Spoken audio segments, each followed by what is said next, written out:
How to change your player's hairstyle in Score Hero. Hi everyone, welcome back to another video from Crazy Gamer.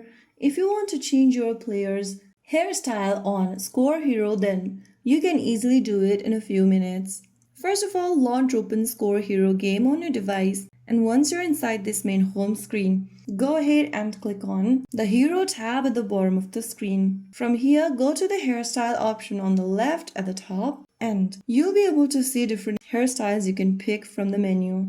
In order to change your hairstyle, you need to spend your in-game currency. If you've got in-game currency, then you can select a hairstyle and simply tap on the green button at the bottom right, which is 80 at the moment. If you've got enough cash or enough currency, you'll be able to change your hero's hairstyle. Since I don't have enough currency, I'm just showing you the way you can do it. But if you have got it, you can simply change your hairstyle right away.